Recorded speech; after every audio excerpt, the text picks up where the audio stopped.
I am so glad you convinced me that the family car should be the Defender 110.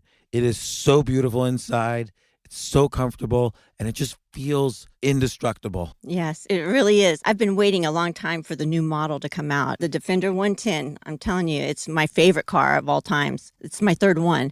You know, I have stories of going off road. The guy managed the group. He was like, "What are you doing in this beautiful car?" I'm like, "I'm going off road." He's like, "Are you sure? Because you can use one of ours." And then they look like Mad Max cars. I'm like, no, we're going to do this. And he was shocked. Wow. Well, it's great because the Defender has been reimagined for 21st century adventure, and its unparalleled off-road ability as well as its robust interior are invaluable whether you're headed towards uncharted territory or just a weekend of exploration. The Defender 110 tackles challenging surroundings with absolute confidence. The SUV conveys strength outside and in, featuring peerless technology like an intuitive driver display and an award-winning infotainment system. That's my favorite part, to keep you connected no matter where the journey takes you. Adventure is unique to everyone, and so is the Defender. Choose from the two-door Defender 90, the four-door Defender 110, or the larger Defender 130 with the ability to seat up to 8 passengers. You'll find uncompromising performance in all three. So pack up and go even further with the Defender 110. Learn more at LandRoverUSA.com/Defender. These days, we're all investors, trying to be smart with our money despite our worst impulses. But at iShares, we believe that deep down inside of every investor is a better investor. One that's just waiting to be let out. Explore iShares ETFs and insights and let your best investor out. Visit iShares.com for more information.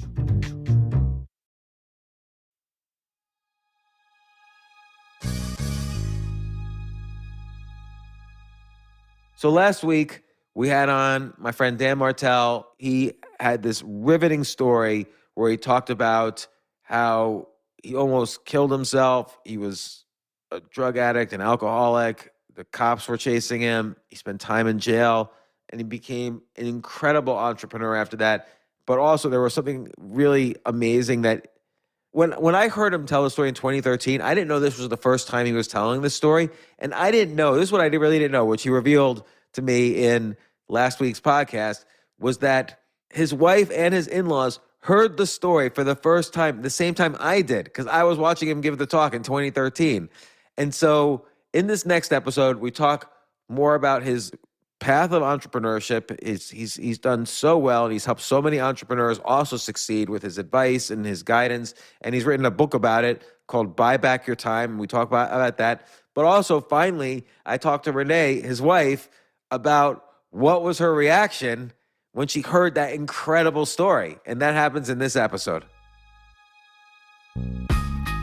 This isn't your average business podcast, and he's not your average host.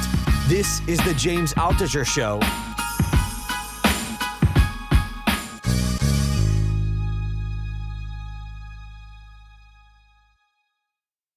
Okay, so Flowtown, you built it up. I guess you sold it at some point, or what happened? Yeah, there was a shutdown rebuild, like all great entrepreneurial stories for that one. We had a data issue with Facebook back in their privacy, like the first big privacy thing. But we rebuilt the company, exited that, and it was cool because like Ethan made a lot of money and my investors made money. But yeah. And then I love the next company, Clarity.fm. I loved the model.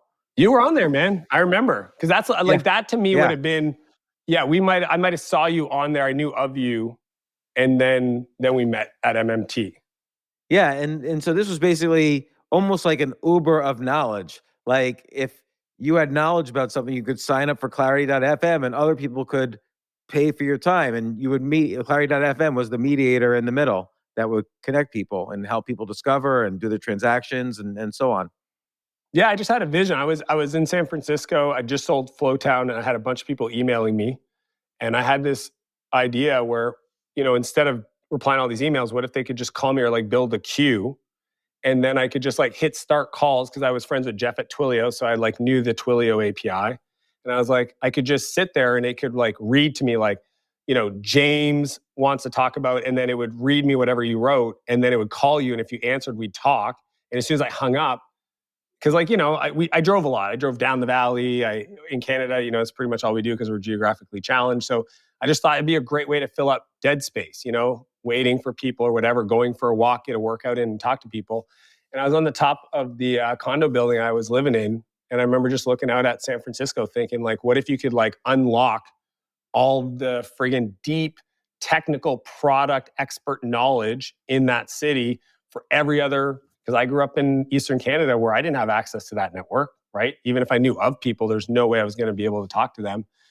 And that was the mission. I mean, this is social media was exploding. I just thought every person in the world that has a Twitter account could monetize, every person that's got an Instagram account, all the influencers, the business experts, people on SlideShare. That was actually one of our hacks for how we filled up the supply side of Clarity was we built a scraper. First, we had people do it, and then we kind of built software we called Bonjour, which is French for hello, because it would scrape SlideShare for experts dynamically, though. James, you'd appreciate this. It looked at search terms, whatever we didn't have results for, but there was volume being built. It would dynamically go to SlideShare, search the search term, find the top experts based on the slides, and then somebody would manually at first go to the end of the presentation, which always has their email and their contact info. And then we would email them saying we had a Clarity call request. Do you want to take it? Click the link to accept. They'd click it, create their profile, and then we'd try to reach back out to the person who did the search that we didn't have results set. So it was this That really is neat, genius. right? Well, that's always been my passion is what people would call growth hacking. I just call it business, That is you have great. a problem to solve, and how do you get in front of that demand, and how do you fulfill it, and how do you scale? I mean, how big did that grow? Is it? I don't even know. Is Clarity.fm still around? Yeah. No, the company that bought us was startups.com. Will Schroeder, amazing entrepreneur. And, I almost sold to Gershman Lehman Group, who you probably know of in New York City. This is past my non-compete, so I can share all this stuff. But essentially, Will said, hey, we won't mess it up. We think it's a really important part of our product stack, what we want to build at startups. And to this day, exists, still grows, which is crazy. Not a lot, but he shares the numbers. It's these little single-digit % month-over-month growth, but it's the beauty of a flywheel. Once you get it to go, and the way we got it to actually continue going was building Clarity Answers, which is our SEO strategy. So kind of like Quora. We built Quora-like features to create SEO traffic to then, and then the experts could, when they joined, we'd ask them if they wanted to do 3 calls to build their profile. So they do free calls, and we dynamically build somebody posts a question, the experts would answer it, then the person would see it. We'd offer them an email to do a free call with an expert, and it would just essentially get the flywheel going. And that still exists today. I sold that 2014, so that's 8 years ago, and it still works, dude. It's crazy. People are still doing Clarity calls, and the code has not changed once. How much money does a Clarity person make? Like your best performing users, do they make a living on it? Yeah, we had people making, $7,000-8,000 a month. The challenge, as you can imagine, James, is that anybody that starts doing that many calls realizes that there's a business model, either selling packages and or doing courses and or services on the back end. So the hardest part So if they're making enough money, they migrate to something where they can make more money. They go off platform. Yeah. So what we always tried to do is have enough supply that was high quality to solve problems. 1,500 was the magic number. And the reason why it was 1,500 is because it was enough for a really nice car payment. So we were trying to get somebody to do this instead of their profession, but we needed them to make enough money for them to be responsive to the request. And I learned this. I actually invested in Udemy. I helped build their growth team there. And we learned that at Udemy. Whereas at $1,500 a month, it was this North Star metric where the supply side started showing up and being responsive and kind of interacting with your platform, where if they weren't making that much, if they were doing 1 call every 2 months, then you'd have a negative experience for the person that's looking for advice, especially if they want to talk to that person. I didn't know you were involved in Udemy. I think that's a great company. Yeah, dude, I invested. I was one of the first investors in their seed round. I exited, probably when they raised I think they were about 400 million valuation or something. Goggin. I actually invested in Goggin one of the co-founders. I passed on Aaron, his other co-founder, did a medical company. That was dumb. Should have invested because it's a people thing, right? Like, they got me a win. Goggin came around. He did Sprig. I don't know if you saw Sprig. It was an organic food delivery. It was literally Uber Eats for organic meals. 36 million raised. I invested in the seed. Then they raised, 29, 30 million. And in an 18-month period, demonstrated how you can deploy capital at a rate that sounds crazy. But, they ended up giving quite a bit of the capital back. And Goggin's an amazing entrepreneur. He's actually doing another company. It's in my lane called Maven. But yeah, it's fun because you and I are like in that same cohort of like the tech scene. So we've seen these people kind of grow. And like, I was in Teachable, for instance. I wasn't in Udemy, but I was in Teachable, which is another online learning company. But people on Udemy, like, there are some that are doing pretty well, like making millions. Yeah, what really worked, I think, the Udemy, if you ask them, was when they started creating the subscriptions and allowing people to like sell their product for them at discounts. Because that's always a hard part, right? It's like, if you're selling something that requires somebody's time, like an Uber or even Clarity, there's constraints in there, and there's different types of marketplaces. I always think about like version 1, which is Craigslist, version 2, which would be more Airbnb, and then version 3 is more like Uber, right? And the rule is it's a 3 if you set the price. So Clarity was a 2 because we didn't set the price. But if you're going to create a marketplace and you set the price, then you're kind of like a Gen 3 marketplace. And they're one of the hardest businesses to build. I mean, you literally have to solve twice as much problems to make the thing work. And you have no control. It's like an organism. You're like, these people have to show up with a need that hopefully we can fulfill and shape and have them behave properly so that don't upset this side. And these people have to be there so that there's supply to deliver on the need. Because if they come in and there's no supply, they'll never come back for the most part, right? It's like back to that whole activation and first-time user experience. But yeah, I cut my teeth. I met Joe and Brian at Airbnb. So like, marketplace is kind of one of my strengths. Having built Clarity, being involved in Udemy. Travis Kalanick was the first investor in Flowtown. So I saw Uber from when it was ubertaxi.com at the Jampad. So it's funny watching the HBO TV series because I haven't seen I was it yet. there. Yeah, I was in that apartment and I met his girlfriend at the time and seeing their dynamic. And Ryan Graves was my buddy from Chicago. We literally interviewed him for the Flowtown blog. Did you invest in Uber? No, because, dude, as you I don't know if you remember this, but when Travis started it, he didn't want to be the CEO. So, you know how it is. It's like, if I came to you and said, hey, man, I got this crazy idea. It's pretty awesome. I've got this other guy that I just found on Twitter, to be the GM. Do you want to put in $500K? You're going to be like, no, because why aren't you the CEO? And that was everybody's response at the time. This isn't unique to me. This was a lot of people. I think Jason Calacanis might have been one of the few people that knew Travis the way we did and actually said, no, I believe in this. I'm going to do it. And Naval also, I think, put in money in. 100%. Yeah, I just don't know if he actually invested in the same round as Jason or shortly after when. So what happened was there was a period where Ryan came from Chicago. Travis said move. Never met him before. Met him once and said, okay, I like you. Brings him to the Jampad. And there was an 8-month period where Uber, and I remember seeing the charts, their GMV, gross merchandise value, essentially throughput, was it was 6 million month 1, 12 million month 2, 24 million month 3. It was I couldn't comprehend a business in 3 months.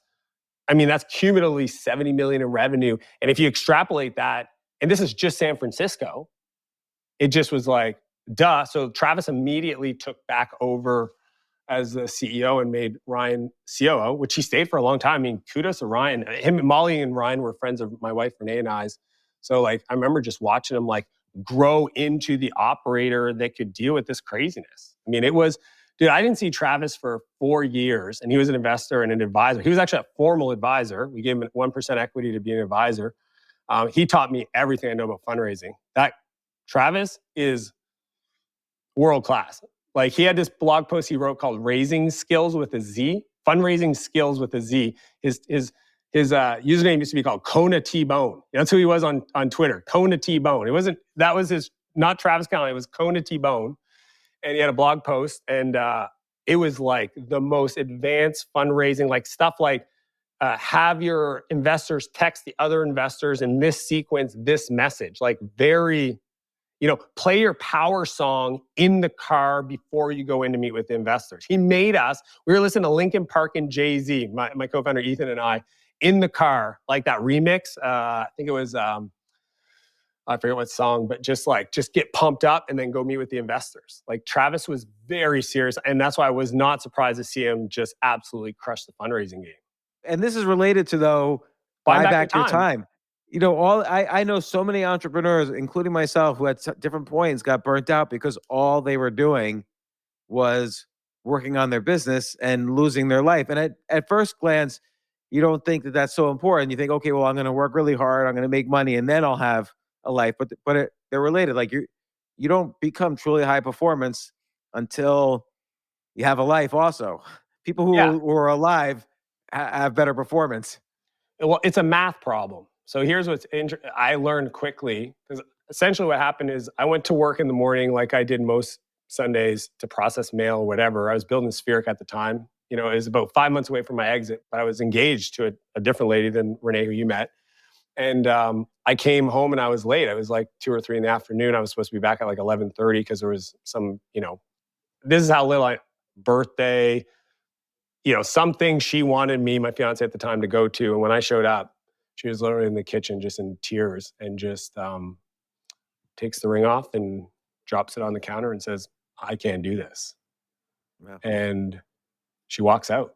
And like when a woman tells you like, I'm done, I didn't even try. Like there was no like trying to, because this is not the first time we'd had this conversation, but I just thought that's what you do, man. Like I worked 100 hours a week for 4 years because I thought that's what successful people do. And even though I got really good at being productive, my best friend Nick would tell you today, like Dan would come to my birthday party and sit on his laptop. Like I would sit there in his house. There's a house party going off and I'm on my laptop working on contracts and trying to close deals. Like, because I thought, well, at least I showed up. And he's like, dude, you were the worst friend to be with. And like, that was where this whole buy back your time thing came from. And that's why when I started Flowtown a couple years later, I made Ethan the CEO because I wanted leverage. I had money. And this is where the math problem comes in. At the end of the day, business is about time trades. It's why you have a producer for the podcast. Like you do one thing really well and other people can support you around that. That's why people hire employees. And it's not about, oh, I need me time just so I could enjoy life. It's not about that. It's like focusing on what you're good at makes the business better. And then no matter what you can do to trade the other responsibilities that you're not as good at to bring in other people or to outsource to software or whatever it is, the ways you could buy back your time, which you describe so well in your book, these make the business better. It doesn't just make you better. It's not like a selfish thing. No, it's an economic thing. The subtitle of my book is Get Unstuck, Reclaim Your Freedom, and Build Your Empire. I'm not a 4-hour work week guy. I want people to fully express who they are. But the problem is, if they don't learn this, they're going to hit the pain line. And entrepreneurs will not grow into pain. James, how many companies have you shut down because you get to a place where I don't like this anymore, right? It's not lighting me up and it's not really making me as much money. And usually at that point, people either decide to stall. I'm not growing anymore. I'm going to go back. Last year was more fun. I was making more money. It may not give me freedom, but at least it doesn't suck. They decide to sabotage, right? And I talk about this in the book, like just the crazy ways entrepreneurs will sabotage their success. Or they decide to sell, which I get the call all the time when entrepreneurs think like, all right, this is not what I signed up for. I'm going to sell and I'm going to go do something else. And I go, the problem you're trying to solve is going to show up in that other business. This is not a unique thing to your industry. You hit a ceiling of how you think of your time and you don't understand there's a completely different model for doing it. And what I discovered a long time ago is you can't build $10 million companies that are not built off $10 tasks. And when you audit somebody's calendar, which I teach the time and energy audit in the book, and you just say like, wow, you've got all these things that take energy from you that are $1 sign or $10 tasks, whatever you want to call them. And if you put those in a bucket, you could pay somebody a fraction than your integrator you hired or your operations manager you hired or that friggin' lead developer you hired. You could literally hire somebody else to take care of 2 or 3 days worth of work off your calendar, right? And actually build a life that gives you energy that makes you more money. Like this is, to me, the buyback principle is this simple. We don't hire people to grow our business. We hire people to buy back our time. It's a calendar, not a capacity thing. You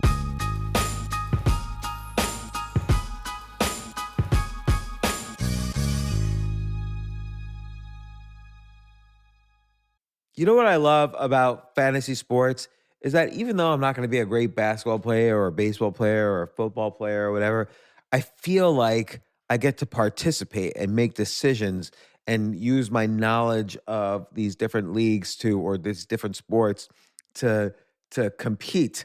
So it's like I can pick my team or I can pick my favorite players and I could use my knowledge to make predictions and maybe even make money. So with the basketball season here, you can now pick combo projections across football and basketball from the Specials League on Prize Picks. This is a league created specifically for combo projections that include two or more players from different sports or leagues. Want to play alongside some of Prize Picks' favorite players like rapper Meek Mill and comedian Andrew Schultz, who's also been a guest on this podcast, and I've been a guest on his? You can now find community plays under the promos tab of the app to view entries for some of the biggest names in the Prize Picks community each week. Look, Prize Picks even offers a reboot policy so that your entries stay in play even if one of your players gets injured. For football and basketball games, if you have a player who exits the game in the first half and does not return in the second, that player is rebooted. Prize Picks is the only daily fantasy sports platform with an injury insurance policy. What? So I love playing it. I love anywhere where I can use analytical ability with my interests to demonstrate some skill and maybe make some money. And I like the game-like aspect. I do wish they had chess as a category on prizepicks.com, but I'll settle for what they've got. Maybe I should make my own fantasy chess league. But in any case, I love Prize Picks. Go to prizepicks.com/James. Use code James for a first deposit match up to $100. That's the easiest $100 you're ever going to make. So that's prizepicks.com/James and use code James. Daily fantasy sports made easy.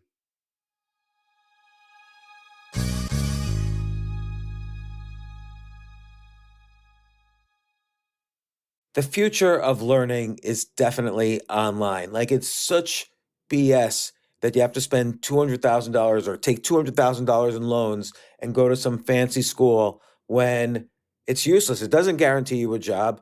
Most employers, including me, do not care about degrees or grades or anything like that. We want to care that you love what you're doing, that you know what you're doing, in some cases that you have experience or that you're willing to learn. But people in general love learning and are curious. Like, the key to success is curiosity. And I think masterclass.com is the perfect model for online learning. I'm really happy they're sponsoring this episode. If you're going to give a gift, give the gift of learning. Masterclass makes a meaningful gift this season for you and anyone on your list, because both of you can learn from the best to become your best, from leadership to effective communication to cooking.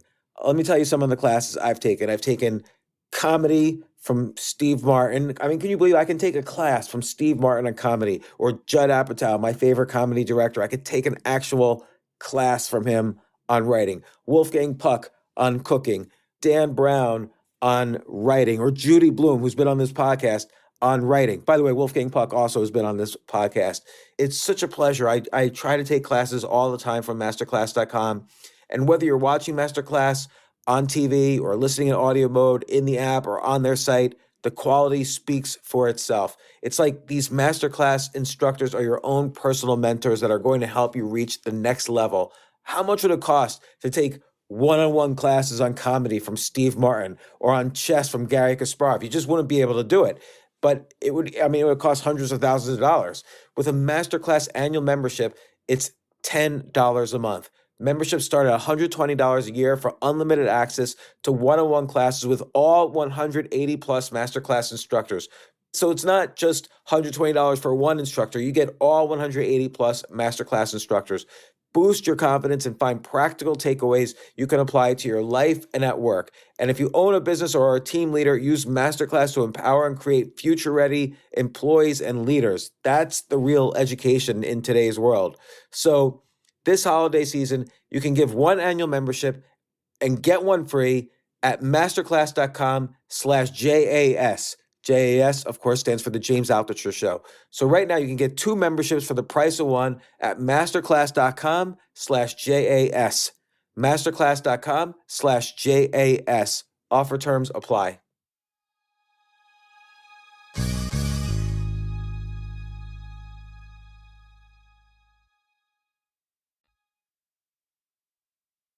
Also, there's the 80-20 rule, or you even refer to it kind of like as a 95-5, where a lot of things you don't really have to do to maximize your business that you think you had to do, but a lot of things you could just discard that were tasks you thought you had to do.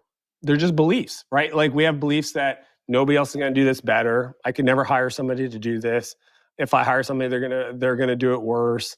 I'm going to train them and they're going to leave. Like there's all these like mental blockers. That's why chapter 3, I did this thing called the 5 time assassins, right? Because there's all these like belief sets that people have to overcome to even explore the idea of doing time trades. But like, no, Richard Branson is the billionaire every other billionaire wants to be like. Oprah, Buffett, etc.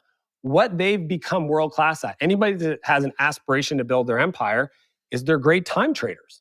They understood the whole way up, all I'm doing is grabbing work. Sometimes you're hiring a CEO to run a company you own. Sometimes you're hiring an executive assistant to take over your inbox and your calendar. It's still a time trade. And you're trying to take... Richard Branson owns 400 companies. Yeah, he has 400 CEOs, he has 2 CEOs that runs it. And I spent a week with him. I talk about it in the book. And I watched him spend 90 minutes a day with his assistant having breakfast, operate and be available for those 400 companies. And as soon as breakfast is done, he's with us on the ski hill. And that's every day for him. That's the question I had on that story, which is, I hear about this a lot. Like I've been invited to do things with him as well. Like, and why does he like hang out with other people so much? Because it's actually financially, it's where he gets his deal flow. He's a social person. He's an extrovert, right? He's much like me. I'm an extreme extrovert. I love people. I love being around people. And honestly, my life doesn't look that much dissimilar, minus, 7 houses in different parts of tropical and, exotic places. But I mean, I literally wake up every day and just spend time with people that I love and try to be in situations where, like, and when I say love, I mean like entrepreneurs, business partners, or potential partners I can collaborate with, right? And like that to me is, I think, where people want to get to, right? Like when you ask somebody like, what frustrates you about your business? It's usually, well, spending time with people that aren't skilled, not very talented. Well, okay, the only way that you can get to a place where you can afford to hire people that are skilled and talented is by buying back your time to increase the economic engine called your primary business so that it produces enough profit that you can afford to buy back at that level. So a lot of people aren't willing to do it because I don't think they trust themselves. I don't think they're worthy of it. I think they have... I think people feel guilty too. Yeah, there's guilt. That's I coach a lot, not a lot, but I do coach female entrepreneurs, women. And that one is the one I have to work on because there's guilt of their mother, right? Like if I hire somebody to clean my house, then my mother's going to think, oh, I can't take care of my family, right? Like this is something that actually happened with my wife, where she fought having somebody do meal prep and cooking in her house for a while, like years. And I had to ask her, I was like, what? Like, why can't you, like, we're spending as much money on takeout in restaurants. Like, why can't we do this? And she's like, I just don't want my mom to find out and then think that I can't take care of my house. Yeah. And people, the problem is too, people count that in terms of, this is the basic level. They trade their time for money, or they trade their time for guilt, to be guilt-free. And that's probably the worst use of time. And they say, like, I don't have time to go to the gym, or I'm too busy to do this, or I haven't seen my friends in forever. It's like, my dad, he had these apartment buildings and he would mow his own lawn. And I'd be like, Dad, like, you can afford to pay somebody to mow the lawns. And he would say, well, I like to do it. And I go, well, if you like to do it so much, why don't you offer the neighbor to do theirs? Well, I don't like to do it that much. Then you don't like to do it. You just, there's a belief where you feel guilty. Maybe you just, here's a big one, James. People don't trust themselves that if I buy back that time, that I'll be disciplined enough to go work on the thing I know I'm avoiding to bring my business to the next level. That's a big one. Well, that is a big one because a lot of people, when they go into entrepreneurship, they have a tough time with structure. And if suddenly you have free time and you're not that good with structure, you're in trouble. That to me is like, it's in the 5 time assassins. But, the way I look at it is, even if you just start off as small and like just inbox and calendar with an executive assistant, which is level 1 out of the 5 I talk about in my book in the replacement ladder, it'll at least show you there's a different way. And like, even if you're going to like take that time and not be as disciplined as you want, what'll happen is, as you pay other people to do stuff for you and your business doesn't grow, it'll force you into looking for a different answer, which then in the book I talk about investment and how to like invest in new skills. Because this is time trading works like this, is I buy back my time to then invest in either things in my business that makes me more money, writing more code, selling more, whatever it is. There's usually a primary function that makes you more money. And then if I've maxed out that, then it's learn a new skill that makes me more money, right? And maybe that new skill is how to manage my calendar, how to manage my time, how to be more disciplined. Maybe I get my health in check because I'm running out of energy. I don't know what it is, but that's the time trades. Essentially, we like trade money for labor to buy back time out of our calendar, then look at this new free time, and then hopefully, either do more things that make us money and light us up, and to be able to create more resources to buy back, because you're essentially trading up the ladder, and the higher you go, the more expensive it gets. But I teach it in a way that I'm going to get you the best ROI for your dollar by using the system I taught, because what I've seen is too many people try to trade too quickly, right? You see it with people that read Traction by Gino Wickman, right? Everybody reads this book and they're like, I need an integrator. I need to hire somebody. I'm a visionary. They're an integrator. I'm going to hire somebody. And they go and spend $100,000 on hiring somebody to essentially run their business. It's like, you don't even have an executive assistant.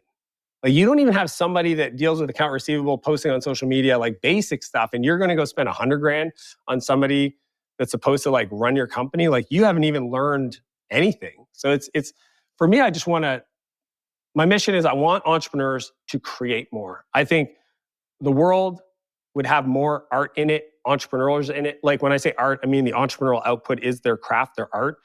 If they learn how to buy back their time this way, because they wouldn't hit the pain line. It's mathematically impossible. If you're always buying back your time and you have some level of discipline to learn the new skill set, to monetize higher, and work on things that light you up, not suck your energy, you're just a different person that comes to work. You describe the difference between and you talk about this in the book. Describe the difference between an entrepreneur and an empire builder, and how those are different levels of buying time. Yeah. So like, my philosophy and why I'm really excited about it, and it's not that it's the opposite of the 4-hour work week. I think Tim wrote a book for very specific, the new rich, I want to write it for the guy that's at 1.2 million in revenue, a dozen employees, and wants to friggin' shoot himself in the foot. Like, he just can't deal with the pain. The pressure and noise is too much because he hired and deployed his labor dollars in the wrong sequence. And the empire is different, because the empire is like, once the primary business gets successful, right? When you're finally making like north of 5 million a year, decent profit margin, 10 plus, which is very rare in this world, but very doable. If you like, I truly believe this, available to way more people listening. Then you have disposable capital that you then say, well, how can I express myself even more? And that's where the empire side comes. You need to focus on one business. I'm not telling people to do multiple streams of income. I think that's not how it works. Every person that we admire had one business, made millions, and then diversified, right? That's typically the way it works. And Right. but the empire side for me is, what is your unique ability, right? If it's podcasting, then maybe you want to start a podcast network. If it's coaching, maybe you want to support 3 or 4 or 7 other coaches build their own little publishing empires or networks. Or if you're in real estate, like my brother, he started off being a home builder. His empire today is his multi-unit construction, but it was leveraged off his primary business. I was building one software company. Now I invest and I have a portfolio of companies that I buy and grow, and that's like my empire. And that will always be. And because it allows me to express my unique ability, and it lights me up 100% of my day. And then I buy back all the operational stuff because I built that. But you can't jump there. You have to work your way up, learning how to trade your time better. This is leverage. Naval actually, if you think of like output is a byproduct of time, which is constant for all of us. We all have the same amount of time. Multiply times leverage. Okay. Naval taught me this back in 2009. There's 4 types of leverage: code, content, capital, and what I'm talking about, which is collaboration, which is labor. Okay, so the 4 C's. And I got that from my buddy Alex Hermosi. So, Naval calls it something different. Alex is really good at making them the 4 C's. And what happens is if you get really good at leverage, then your output is much bigger. What if you're just starting out, though? Let's say someone's listening to this That's why you and start they're with just starting collaboration. out. It's time, it's people, it's labor. And how do you find someone who wants to collaborate with you for a little money? Like they're thinking to themselves, oh, well, I have this great idea and now I need a developer. Yeah. Well, you don't hire a developer. You learn to code maybe because you can't afford them. That's the truth. Now, you could convince somebody to be a co-founder, and that's a different, problem solve. But I'm talking to like Rick that owns the bike shop. I'm talking in my book. Right. I wanted to build this for middle America entrepreneurs that own the HVAC companies and like these, because those are my friends. Those are the people I grew up with. My best friend Nick owns a sign shop. My brother's a home builder. My other friend Mark. Like these are local businesses, and they're the worst culprits, right? Because they have all this pressure around social norms, and like the idea of somebody coming in their house and cooking them meals is so foreign. They live in a small town of 1,000 people. Everybody would know. Who are you? Are you a prince? Are you? Yeah. Like it sounds crazy, but but they don't realize it's not, particularly if you're trading. It's economically the only way right to grow. Like there's a certain point where your calendar is capacity. I mean, this was the biggest. I was a programmer from the beginning, and this was the biggest realization for me when I realized with my very first business, oh, I don't have to do all the programming. I could relax a little and pay someone to run. But wait, don't you do the programming? You're the one who does the program. No. I could just manage this process, and not only did my life become a lot better, but the business became a lot better because maybe I wasn't the best coder, or maybe it was better for me to relax sometimes so I could re-energize. Yeah, or your skill was best deployed in marketing. Maybe and this is the thing, it's like if you are a better salesperson than programmer, that's true for me. Like I love to code, but truth is I wasn't a 10x programmer. Then I'm better off filling up my calendar with prospecting and sales calls than writing code, because that'll turn into a higher economic output, leverage, than just sitting down and trading time for money. And that is the big idea behind the buyback principle. Well, look, it's a great book, and you have a lot of kind of buyback rules, tips, suggestions. The buyback rules that you have so many different mental models for imagining how to trade your time for money, for business, for opportunity. It's really like a book I wish I had, particularly when I started. I could have this. I do have. People say, "Oh, I don't have any regrets." I do have regret. I feel like I could have made a lot more money on my first business if I knew the techniques, for instance, in your book. Like I did not manage my time properly at all, so I couldn't build the business to the level I think it could have been built. And it was a good sale, although I lost the money later. But I could have done a lot better. I just didn't have a clue. And your book has lots of clues and solutions, and I really think it's going to be a useful book for a lot of entrepreneurs. And it's Buy Back Your Time by Dan Martell. Dan, what's exciting you right now? Actually, I know you have your SaaS Academy. Obviously, buybackyourtime.com is the URL of the book. I'm like heads down. I'm going to push this for the next 3 years. It's like my life's mission to help entrepreneurs get free and avoid the pain line. And then I'm still coaching. I have the largest coaching company for B2B SaaS CEOs. We have 1,000 coaching clients, and really proud and honored for the impact we get to have there. And a lot of the book was an extraction of having to help my clients free up their time to be able to execute the stuff that actually has the business impact. And then I work with at-risk youth. I mean, my story is and what's crazy is even when you first saw me tell that story, up to that point for 15 years, I 3-4 times a year, I went back to the place. It was a big part of my life I was shameful of, and I didn't tell anybody. Like I would go back to Portage and speak to the kids 3 times a year, and I wouldn't even tell my wife I was going. That's how kind of like ashamed I was. That's kind of incredible. It's nutty.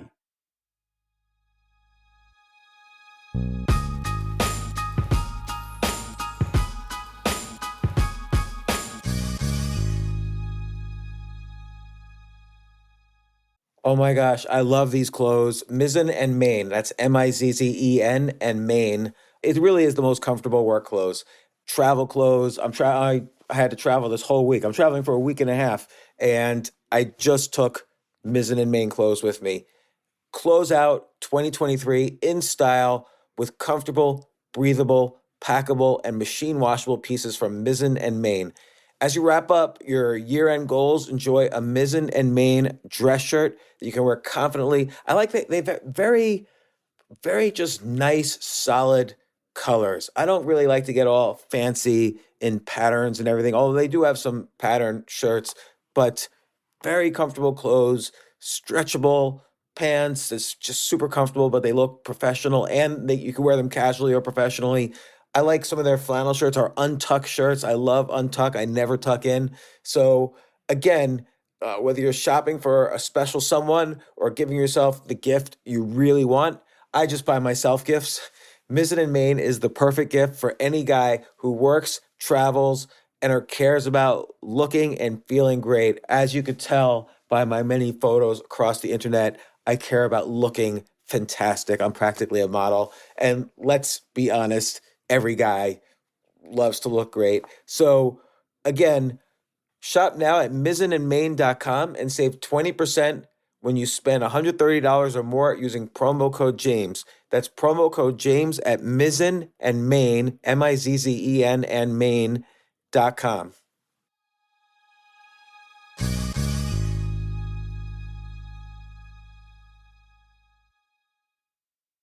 This is such a valuable service for all business owners, big businesses, small businesses, doesn't matter. I wish I had this in the many different businesses that I've started. Sometimes it seems like your business is humming, but then suddenly you don't understand it. You're starting to fall behind. You're not understanding where your costs are, where your revenues are, where your payments are. Teams are buried in all sorts of like BS work, and you can't seem to close the books. So you need like one dashboard, one source of truth. I'm jealous of this business, NetSuite from Oracle, of course, NetSuite by Oracle. I wish I'd come up with this idea. It's a brilliant concept to have all your business intelligence on one dashboard. This is why you need to know these three numbers: 37,000, 25, and 1. So 37,000, that's the number of businesses which have upgraded to NetSuite by Oracle. NetSuite is the number one cloud financial system, streamlining accounting, financial management, inventory, HR, and more. 25. NetSuite turns 25 this year. That's 25 years of helping businesses do more with less, close their books in days, not weeks, and drive down costs.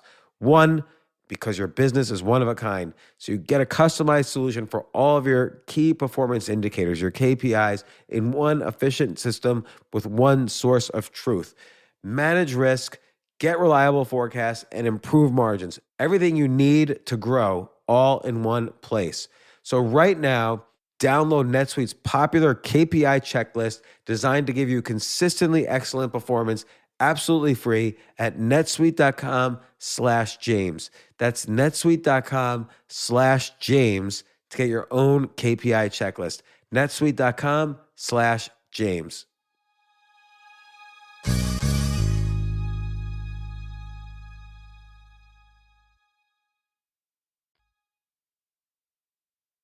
How did your wife and her parents react to your talk? Like, was that the first time your wife heard this story? Was when you gave the talk on stage? Yep. How did she react when you got off the stage? Was she like, "What the hell?" It was relief. You'd have to ask her, but from what I remember her saying to me was, "I now get She you." in the house? I'm gonna bring her on the camera right now. No, she's not here. I would bring Oh. her on in a heartbeat. She's an incredible woman. But yeah, it was a relief of like she understood me now. I think people know me and they're like, "Why is he so intense? And why is he so driven? Why is he so obsessed?" I mean, the truth is, it's just like I just got a second chance at life. That's just true, man. Like I wake up every day. And you'll see in the book when I talk about the buyback lifestyle, which I think is really exciting that you probably resonate hardcore with today. Like my business, yes, buyback, but what about the personal? What about like looking at opportunities to not do anything other than spend time with people you love and work on really creative, projects that leverage unique talent. That's what I'm excited about. It's like, how do you live the Richard Branson life when you don't have $1 billion in net worth, right? And that's accessible to a lot of people that just don't even know because they got to overcome the belief. the thing to close the loop on when I told the story, it was my in-laws, and that was the most powerful thing, because up until that point, I think they struggled with understanding me, because Renee's husband or fiance, and he's different, and the way he works is like, because they grew up, one was a teacher and the other one was like an employee at it, so like they didn't have that context for what does it mean to be a business person and take risk. And I asked their daughter to move to San Francisco, and like that was crazy. And so it was beautiful. Her mom like got emotional and gave me a big hug, and Wow. ever since then, I Can't believe I was there. Well, dude, and this is why I share it every time I get a chance now, is because the relationships I build when I go first and I'm vulnerable and I own that. And to say it didn't come with its downside would be lying. Like, there were some challenges I had to deal with in regards to going across the border, James. Like, I almost got kicked out of the US because I created a crime. And when you fill out the form, it asks you, did you ever create a crime? And I said, no, wasn't true. They saw the video on YouTube when it blew up. It got picked up by Goldcast. And so there's been some challenges, but far, far, far beyond that was just the amount of people, kids, parents I've been able to serve through that story that, in hindsight, like you say, we don't have any regrets, but yeah, I probably should have shared it a lot sooner than I did. My wife just ran in, if you want to ask her. Renee? Yeah. Where's Renee? James Altucher. Remember when I got up on stage and I shared my story for the first time at MMT and you didn't really know the details? He wants to know what it was like. Hey, how's it going? Renee, hi. Good. And Dan was just telling me that was the first time. First off, I can't believe I was there the first time he shares the story. Second, he said that was the first time you heard that story, which I didn't know this until now. How did you, when he's on the stage telling this story, what were you thinking? You're pregnant with his child. Pregnant. You aren't not married yet. What were you thinking? I'm not only pregnant with our second child, wasn't it? That was Max. It could have been Noah. Yeah, no, I was pregnant with our second. Your parents were there helping out with Max, yeah. And my parents were there. And I just kept looking over at my dad thinking, oh my God, what I get myself into. Were you, yeah, okay. Like, and then when he got off the stage, were you like, were you a little upset that he hadn't confided in you all this stuff before? No, I understood why, because I think that it was a gift that he was able to share it in that moment with those people in that room. But no, I feel like there was also a part of it where he was worried. He was worried what I would think or worried that I would leave. But in fact, it actually just made me more proud of the person that he became. But I was like, damn, I didn't know you did all that. I mean, you better tell me everything now. At this point, I'm like, yeah, what else are you hiding? Come on, cough it up. Got it all now I know the story. Well, congratulations to you both. How many kids overall right now do you have? Two. And we just got a puppy. So that was number 2. You were like, this guy's crazy. I'm not having any more kids with him. We're going to stop here. Yeah, but it was a point of no return. I looked at him, I'm like, smart. Good play there, buddy. Now I get it. You locked me in, and that's the story. Had to lock it down first before I disclosed. Right, exactly. You had to make sure. Well, it was a great story. I mean, I was at the edge of my seat while you were giving your talk. It was a great talk. And I was happy to meet both of you guys at that very first, Mastermind Talks, which is a great conference. And now, how many people go to that during the years? Like thousands. Yeah, I was actually at the one. Well, obviously, COVID had an impact. Renee's got to go. Thanks, Mace. Hi, Jim. All right. Nice to see you, Renee. Good to talk to you. Thank you for answering my question. Yeah, no, I think the last event, there was like 200 and change. I mean, it's, Jason does a good job of curating, keeping it, to the number that you can go to an event and feel connected. But I've probably been to 7 since then. And it's just, honestly, when I look back, I actually moved 2 years ago. Renee and I and the kids, we moved from the East Coast to the West Coast into the mountains. And a big part of that was the friendships and community I made at MMT. Like 7 of our friends that moved from different parts of the world and cities, we all decided to move to this one place called Kelowna, BC. And we're raising our kids together. Todd Herman's there, Daryl Hicks, a bunch of, Nick Kuzmich. Wow, Todd Herman's there, because I last saw Todd in his apartment in New York City. Yeah, he moved. He came from New York. A bunch of guys came from Toronto, Montreal, Vancouver, and we're doing life together. It's beautiful. Well, Dan, it was so great hearing the update on the podcast and talking about your book. It's a really great book. I highly recommend it. I wish I could recommend it to myself in the 90s. And thanks once again for sharing your story. And look, maybe I'll run into you at an MMT. Jason just wrote me recently. I've got to respond. I'm really bad at responding to emails, and I feel really bad about it. That's one You need thing. somebody else doing that for you. Chapter 6. Maybe. Yeah. Jay's listening. Maybe Jay could do it, but he doesn't write like me though. So. It's all good. And honestly, if anybody's listening, go to the website, but just ask me. I'll send you my executive assistant framework, my email inbox GPS strategy. So if Jay does do it for you, James, at least he'll do it in a way that makes you not go crazy. All right. I'll send you that email. So buybackyourtime.com is your website. Buy Back Your Time is the book. Dan Martell's the name. Thank you so much, Dan.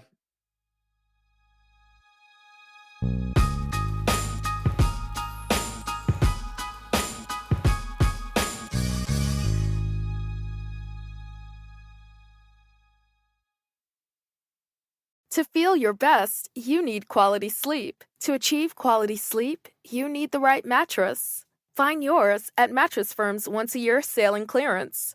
Save up to 60% off select Sealy mattresses. Plus, get a free adjustable base with qualifying purchase. Achieve quality sleep in no time with free and fast delivery to your door. The right mattress matters. Mattress Firm will find yours during the once-a-year sale and clearance. Restrictions apply. See store and website for details.